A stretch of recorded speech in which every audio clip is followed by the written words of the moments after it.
My golden siblings got $370,000 from our parents while I got zero, and they still mock me. Alright, so here's the deal.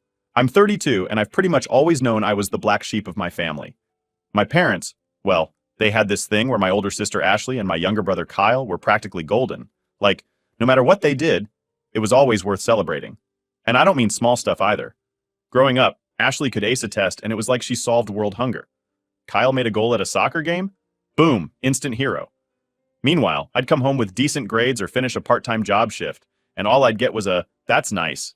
But the real kicker, yeah, I know I'm not supposed to say that, but seriously, was when all this favoritism slapped me in the face during my wedding prep. You don't really notice how much crap you've been putting up with until something important happens, like a wedding, and it all just bubbles up. But let me backtrack for a sec. I didn't always think it was that bad. As a kid, I guess I just assumed it was normal. Ashley got a brand new car when she turned 16. It was some fancy model I can't even remember because, to be honest, I stopped caring. I got, well, nothing. Actually, that's a lie. I got a used Honda, but only after busting my ass at 2 part-time jobs for like 2 years. And even then, my parents made it sound like they did me this huge favor by allowing me to buy my own car. But again, I thought it was just how things were. Like maybe I didn't deserve more because I wasn't as special. Ashley was all about academics. She was the smart one, destined to go to med school. Kyle was the athlete. Soccer camps every summer, and our parents even got him a private coach. And me? Well, I was just regular old me, working part-time jobs and scraping by. No one was offering to send me to any fancy camps. I stayed home, mowing lawns, saving for college, and hoping things would change when we all grew up. Spoiler, they didn't. When it was time for college, I really thought maybe I'd get a break.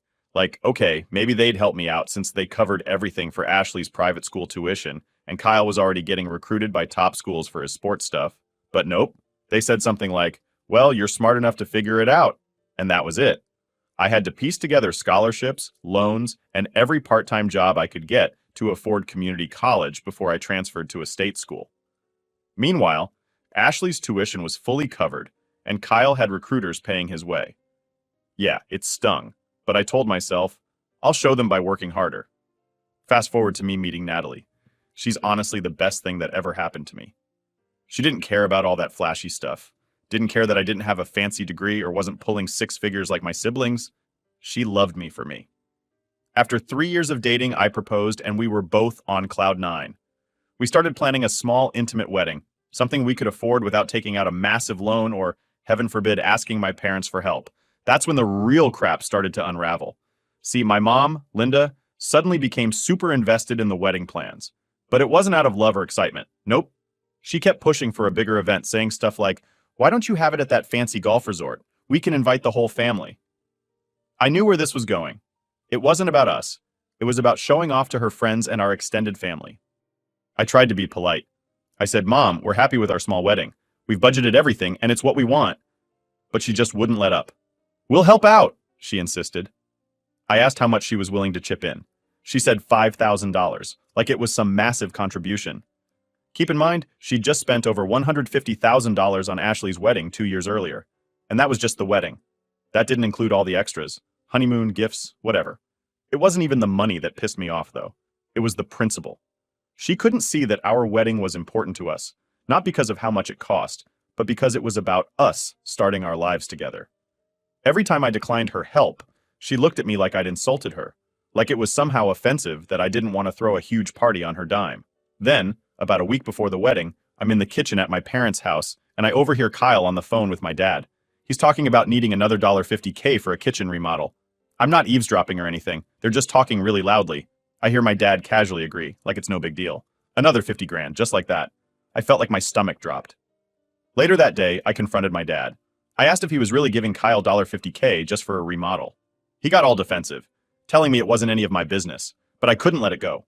I pressed harder, asking how much they'd given Kyle and Ashley over the years. That's when he snapped. "Fine, you want to know? Yes, we've helped your brother and sister financially. They have goals and ambitions that require support. Your sister is in her medical residency, and your brother is starting his own business. What do you need money for? To buy more video games?" That's when everything clicked into place for me. It wasn't just that they liked my siblings more, they respected them more. They saw Kyle and Ashley as these driven, ambitious people worth investing in, while I was... what? Just this background character in the family who never lived up to their expectations. I was speechless. All those years of feeling like I wasn't good enough, like I wasn't important enough for their attention or support, made horrible sense now. My parents didn't think I was worth investing in. In their eyes, I was the failure, the one who didn't have anything worth helping. I stormed out of the house without saying another word. When I got home, I told Natalie everything. She was furious on my behalf, but I just felt numb. The wedding was coming up, and I didn't want to let all this family drama ruin what was supposed to be the happiest day of my life. But man, the anger didn't go away. I thought maybe it would, like if I ignored it long enough, it'd disappear. Spoiler alert, it didn't. I just couldn't shake this feeling that my family had written me off. They had their perfect daughter, their golden son, and then there was me, dependable Tom, who would always be fine without their help. Little did I know the worst was yet to come at the actual wedding, but that's a whole other mess. Alright, so let's get into the actual wedding day. I was excited, obviously. Like, this is the day I've been waiting for. I'm marrying the love of my life, Natalie, and I wanted everything to go perfectly, or as close to perfect as possible. But let me tell you, when you've got a family like mine, perfect is not in the cards. First off, I'll say the ceremony itself was beautiful. Natalie looked incredible in her dress, and I couldn't believe she was marrying me. We had it at this small park that had a really nice view. Nothing fancy, but it fit our style. Small, intimate, only our closest friends and family. Honestly, if the day had just ended after we said our vows, it would have been the best day of my life. But then, people started talking. So after the ceremony, we get to the reception. We didn't go crazy with the decorations. Just a few simple touches like fairy lights and some flowers. We wanted it to feel cozy, not like some grand ballroom event. But right from the moment we sat down, I could feel the tension in the air. My mom, Linda, is already giving me that look, like she's disappointed in how everything turned out. And I'm like, really? On my wedding day, this is the vibe you're going with? We sit down for dinner and immediately the passive-aggressive comments start. My sister Ashley leans over to my mom and says, "The food's nice, but isn't it a bit casual?" I overhear her and my blood is already starting to boil. Casual? We've got a nice catered meal here, not appetizers and crackers. But of course, nothing's good enough for her because, it's not a five-star restaurant like her wedding had. She couldn't care less about what the day was supposed to be about. She's just focused on whether it's fancy enough for her tastes.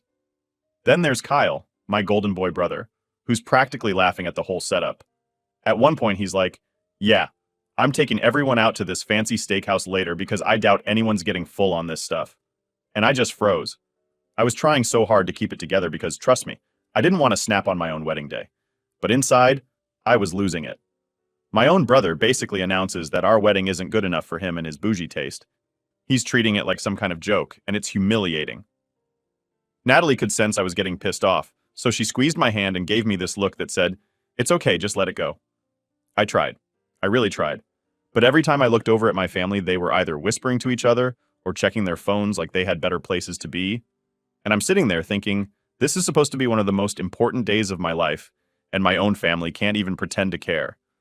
But the final straw, the moment where I was this close to losing it, was during the speeches. You know how at weddings, people get up, say nice things about the couple, maybe share some memories? Well, my dad stands up, glass in hand, and I'm thinking, all right, maybe he'll surprise me with something heartfelt. I should have known better. He starts talking about Ashley and Kyle, going on and on about their accomplishments. Ashley's medical career, Kyle's entrepreneurial spirit, all that crap. I'm just sitting there waiting for my turn, hoping for something. When he finally gets to me, all he says is, "And Tom, well, he's always been dependable." That's it. Dependable. Like I'm some piece of old furniture or a tool he keeps in the shed. Not hardworking, not smart, just dependable. It was like the ultimate slap in the face. I felt my face go red and I could see some of our friends shifting awkwardly in their seats, like they could sense how messed up the whole thing was. Natalie squeezed my hand again, probably because she knew I was 2 seconds away from flipping a table. But I didn't say anything. Not right then. I forced a smile, pretended like everything was fine, and let the night go on. But inside I was seething. Here we are, celebrating my wedding, one of the biggest days of my life, and my dad can't even say one nice thing about me without bringing up my siblings first. It was always the same damn story. Ashley and Kyle are the stars, and I'm just the guy who shows up and doesn't mess things up too much. The rest of the night was a blur. I went through the motions, smiled for pictures, danced with Natalie, but I was barely present. Every time I saw my family, I could feel that anger bubbling up again. At one point, I caught Ashley rolling her eyes during one of the toasts like she was so bored by the whole thing. I couldn't take it anymore, so I went outside for some air, just trying to get my head straight. That's when Natalie came out to find me. She hugged me, asked if I was okay, and I just broke down. I told her everything. How I felt like my own family didn't give a damn about me or this wedding. How they'd spent the whole night criticizing, making snide comments, acting like our day wasn't good enough for them. Natalie hugged me tight and told me what I needed to hear, that it didn't matter what they thought. What mattered was that we were happy. She was right, of course, but that didn't make it hurt any less. I wanted so badly for my family to be proud of me, to just be happy for me for once in my life. But it was clear that wasn't going to happen. They didn't see this wedding as a celebration of our love. To them, it was just another chance to compare me to Ashley and Kyle, to remind me that I was never going to be as good as them in their eyes. The night finally wrapped up, and as we said goodbye to our guests, I could tell my parents were just waiting for it to be over. My mom gave me this half-hearted hug, said, "It was nice, honey," and then immediately started talking to Ashley about some vacation she was planning. Kyle didn't even bother to say goodbye. He just left without a word. Natalie and I drove home in silence. I could tell she was upset for me, but there wasn't much to say. We both knew what had happened. My family had made it painfully clear where I stood, and it wasn't on the same level as Ashley and Kyle. Not even close. When we got home, I just sat there, staring at the wall, feeling like I'd just been punched in the gut. This was supposed to be the happiest day of my life, but thanks to my family, it was tainted by all this bitterness and resentment. I knew things weren't going to magically get better, but at that moment, I promised myself one thing. I wasn't going to let them ruin any more of my life. This was my wedding, my future with Natalie. And if they couldn't be happy for me, then screw it. I'd be happy without them. But man, I had no idea how much worse things would get at the family dinner a week later. That's when everything really hit the fan. Update 1. Alright, so let's talk about the family dinner that happened a week after the wedding. I wasn't planning on bringing anything up, not after how the wedding went down. I figured it was pointless, you know? What's the point of starting something when they clearly don't care? But of course, things don't always go how you expect, and this dinner turned into an absolute disaster. So it's the usual setup. My parents' house, a big dinner with the whole family. They like to do these family dinners once a month, and it's always the same. Ashley and Kyle show up, brag about their lives, and I just sit there like I'm watching a performance. I had told Natalie I was going to try and keep quiet, not stir the pot. Honestly, I was still kind of raw from the wedding. I hadn't fully processed how messed up everything felt. We all sit down at the table, and right away, it starts. Ashley, of course, is talking about some luxury vacation she and her husband are planning. They're going to Italy or Greece or whatever, and she's casually mentioning how our parents gifted them frequent flyer miles for first-class tickets. I'm trying to tune it out, but it's hard when they're sitting right across from me, laughing like everything's great. Then Kyle jumps in, talking about his new boat. Yes, boat. The one he just bought because, apparently, Dad helped him invest in something or other that made him enough money to buy it. He's going on about how he's taking everyone out on the lake next weekend, already planning a big family BBQ or something. And I'm just sitting there, shoving food around my plate, feeling like an absolute outsider. Here's the thing. It's not even about the money at this point. I don't need a damn boat or first-class tickets. What really pissed me off was how they acted like this was all normal. Like it was totally fine for our parents to keep throwing money at them while I'm sitting there, barely making rent some months. They didn't even notice the contrast. They're just living in their little bubble, completely oblivious to how unfair it all is. And then my mom turns to me, with that sweet but judgmental tone she always uses, and asks, "So honey, how was the honeymoon? Did you and Natalie have a nice time at that little bed and breakfast?" That was the moment I lost it. I wasn't planning on saying anything, but it just came out. I said something like, "You know what, Mom? Yeah, we had an amazing time. Because unlike some people, we don't need 5-star resorts and first-class flights to enjoy ourselves. We appreciate what we have because we worked for it." The table went dead silent. You could have heard a pin drop. Everyone's staring at me and I can feel the tension rising, but I'm too far gone to care at this point. All those years of being pushed aside, of watching my siblings get everything handed to them, just boiled over. I kept going. Do you guys even realize how much Mom and Dad have given you? All I've heard tonight is bragging about vacations and boats. Do you even understand how unfair that is? I've worked my ass off for everything I have, and all I got was a measly $5,000 for my wedding, which, by the way, You all criticized the entire time. Ashley, of course, jumps in, looking all offended. That's not fair, Tom. We've worked hard for what we have. And I just couldn't help but laugh, like a bitter, frustrated laugh. Oh, really? Did you work hard for that $150,000 wedding mom and dad paid for? Or the down payment on your house? Or how about Kyle's boat? Was that hard-earned too? Or was it just another investment handed to you by dad? Kyle starts to sputter, trying to defend himself, but I cut him off. You know what? Between the two of you, you've gotten over $370,000 in the last 5 years, and that's not even counting the college tuitions, the cars, the luxury trips. Meanwhile, I've been scraping by, living paycheck to paycheck trying to pay off my student loans. But none of that matters to you, does it? Because you're too busy enjoying the life mom and dad bought for you. At this point, my dad's face is bright red, and he slams his hand down on the table. Now listen here, young man. What we choose to do with our money is our business. Your siblings have ambition. They have goals. They're doing something with their lives. That's when I snapped back. And I'm not? Is that what you're saying? I've worked my ass off to get where I am without a single handout from you. I put myself through school. I earned every promotion at my job. I saved for years to be able to marry Natalie. But none of that matters, does it? Because I'm not a doctor or a hotshot entrepreneur. I'm just dependable, right? My dad didn't even know what to say at that point. The whole table was silent. Ashley looked like she'd been slapped. Kyle just stared at his plate, avoiding eye contact. And my mom? She had tears in her eyes, but I didn't feel bad for her. Not after everything they'd put me through. I stood up, pushing my chair back so hard it scraped against the floor. You know what? I don't need your money. I don't need your approval. What I needed was your love and support, but clearly that was too much to ask for. I started to walk out, but right before I got to the door, I turned around and said, "Oh, and by the way, that little bed and breakfast where Natalie and I had our honeymoon, it was perfect, because we were together. Maybe if you all spent less time counting your money and more time appreciating what really matters, you'd understand that." And then I left. As soon as I got in the car, my hands were shaking. I was so angry, but at the same time, I felt this weird sense of relief. Like for the first time, I'd finally stood up for myself.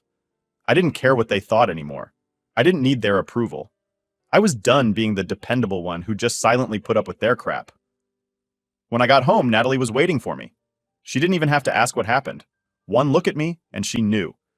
I sat down on the couch, and she hugged me while I vented about the whole dinner, how it felt like they'd never really cared about me. And for the first time in a long time, I realized something. I didn't need them. I had Natalie.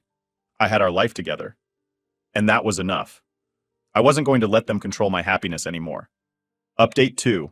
Alright, so after that dinner, I didn't talk to my family for a while. Honestly, I needed a break from all the drama. I felt like I had finally stood up for myself, and I didn't want to deal with their nonsense anymore. I just focused on my life with Natalie, trying to put everything behind me. But of course, family being family, they couldn't leave things alone for too long. About a week after the dinner, my phone starts blowing up with messages from my parents and siblings. At first, I ignored them. I wasn't in the mood to rehash the same old arguments or hear more excuses about why I was treated like crap my whole life. But then, my mom left me this voicemail, crying, saying she was sorry, and that we needed to fix this. I'll admit, that got to me a little. I mean, she's still my mom. And hearing her upset like that, well, it made me feel something, even if I wasn't sure what it was. Natalie encouraged me to meet up with them, just to see what they had to say. She didn't push me or anything, but she reminded me that closure might help, even if nothing really changes. So, after thinking it over, I agreed to meet my parents for coffee. Just them. No Ashley, no Kyle. I figured it'd be easier to deal with them without the extra stress of my siblings around. So we meet at this little cafe near their house. And right away, the vibe is awkward as hell. My mom's sitting there with her hands clasped like she's trying to hold herself together, and my dad's staring into his coffee cup, not saying much. I sit down and we do the whole polite small talk thing for a few minutes, which felt so weird, like we were strangers or something. But eventually, I just cut to the chase. "So," I said, "what is it you guys wanted to talk about?" My mom looked at my dad like she was waiting for him to say something first, but when he didn't, she just jumped in. "Tom, we're so sorry if we made you feel like you weren't as important as your siblings. That was never our intention." I sat there for a second, letting that sink in. "If you made me feel that way," I repeated, not even trying to hide the sarcasm. "It wasn't just a feeling, Mom. It's been pretty clear my whole life that Ashley and Kyle were the priorities." She started to cry again, and I could tell my dad was getting uncomfortable. but I didn't back down. Look, I'm not here to make you feel bad. I'm just trying to understand how you could treat your own kid like he doesn't matter. That's when my dad finally spoke up. Tom, it's not that we didn't care about you. We thought you were fine. You never asked for help, and you always seemed to manage on your own. Your sister and brother needed more support, and we just tried to be there for them. I couldn't believe what I was hearing. So because I didn't ask for help, you just assumed I didn't need any? You do realize how messed up that is, right? I didn't ask for help because I knew you wouldn't give it to me. I learned pretty early on that you'd only help Ashley and Kyle. My mom wiped her eyes and said, "We didn't mean to make you feel left out. We just thought you were more independent." I shook my head, trying to keep my frustration in check. Being independent wasn't exactly a choice. It's what I had to do because you guys made it pretty clear that I wasn't going to get the same treatment as them. There was a long pause after that, and I could see my dad struggling to find the right words. "We're sorry, Tom," he finally said, "but we can't change the past. We made mistakes, but we're trying to fix things now." I wanted to believe him. I really did. But I'd heard stuff like this before. Empty apologies with no real change. Still, part of me wanted to give them the benefit of the doubt, to see if maybe this time would be different. "I appreciate you saying that," I replied. "But it's not just about the past. It's about how things are right now. You guys still treat Ashley and Kyle like they're more important, like their lives are somehow more worthy of your support. I'm not asking for handouts, but I just want to feel like you actually care about what's going on in my life." My mom nodded quickly, like she was desperate for me to forgive her. "We do care, Tom. We love you, and we want to make things right." I sighed, feeling the weight of the conversation. "Look, I'm willing to try and move forward, but things have to change. I can't keep pretending like everything's fine when it's not." My dad gave a small nod, and for the first time, he actually looked me in the eye. "We'll try, Tom. We'll try to do better." The conversation wrapped up soon after that. It wasn't a magical fix or anything, more like a small step towards some kind of resolution. I left the cafe feeling, I don't know, maybe cautiously hopeful. I didn't expect everything to suddenly be perfect, but at least they seemed to understand how much they'd hurt me. Whether or not they'd actually change, well, that was a different story. A few days later, I got a text from Ashley. It was short and awkward, but she apologized for her behavior at the wedding, saying she didn't mean to upset me and that she'd been jealous of how happy Natalie and I were. I didn't fully buy it, but at least it was something. I guess it was her way of trying to patch things up, even if she didn't really understand the full extent of what she'd done. Kyle didn't reach out right away. It took him a couple of weeks, actually, but when he finally called, we had a long, honest talk about our childhood and how the favoritism had affected our relationship. He admitted that he hadn't really noticed it before and that he'd always assumed I was fine because, like my parents said, I never asked for help. It wasn't an easy conversation, but it felt like maybe we could start rebuilding our relationship, slowly but surely. 6 months later, things were different. Not perfect, but better. My parents made more of an effort to include me in things and check in on how Natalie and I were doing. The dynamic with Ashley and Kyle was still a work in progress, but there was at least some understanding now that hadn't been there before. And as for me, I realized that no matter what happens with my family, I've got Natalie, and that's what really matters. We're talking about starting a family of our own, and I'm determined to break the cycle of favoritism and conditional love. My kids will know they're valued for who they are, not for how much they achieve. It hasn't been easy, and I'm sure there'll be more bumps along the way, but for the first time in a long time, I feel like I'm finally moving in the right direction. Update 3. Alright, so things were going okay for a bit after that talk with my parents and the whole family dinner blow up. Like I said, it wasn't perfect, but it felt like maybe we were all finally on the same page, or at least trying to be. But of course, life has a funny way of messing with you when you least expect it. Just when I thought things were calming down, something happened that sent everything spiraling again. So about 2 months after that awkward cafe meeting with my parents, Natalie and I were hanging out at home. We just started talking seriously about trying for kids, and honestly, it was exciting. After all the family drama, it felt good to focus on our future, on building our own family that wasn't wrapped up in all that dysfunction. But one afternoon, I get this random message from Ashley. At first, I thought it was another apology or something, but no, it was worse. She basically asked if I could loan her $10,000 for some kind of emergency. She didn't explain what the emergency was, just said she'd pay me back soon. I stared at my phone for a solid minute, just trying to process it. After everything that had happened, after all the crap about favoritism and them getting all the financial support, now she was asking me for money. It felt like a slap in the face.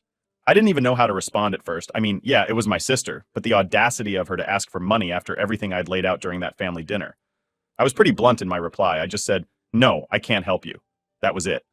No explanation, no sorry, nothing. I didn't owe her that after the way she'd acted for years. Well, of course, that set off a whole chain of events. First, Ashley blows up my phone with texts, accusing me of being selfish, saying I was abandoning her when she needed help. She didn't seem to remember that I was the one who never got help when I needed it. I didn't even engage. I just ignored her texts, figuring she'd cool off and leave me alone. But I was wrong. The next day, my mom calls.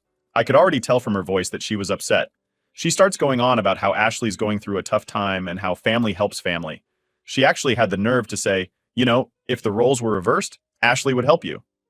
I couldn't help but laugh a little at that. If the roles were reversed. Ashley had been on the receiving end of help from our parents her whole life. She'd never had to be in a position where she had to ask me for help because she always got everything handed to her. I cut my mom off and said, "Mom, I've had to help myself for 32 years. No one's ever offered to bail me out, so why am I suddenly responsible for bailing out Ashley? She can figure it out just like I had to." My mom didn't have much to say after that, but she tried to guilt trip me, saying things like, "We're a family, Tom. You need to be there for each other." I couldn't take it anymore. "Mom," I said, "Ashley and Kyle have been there for each other their whole lives with your help. Now you expect me to just step in and fix things? No, I'm done with that."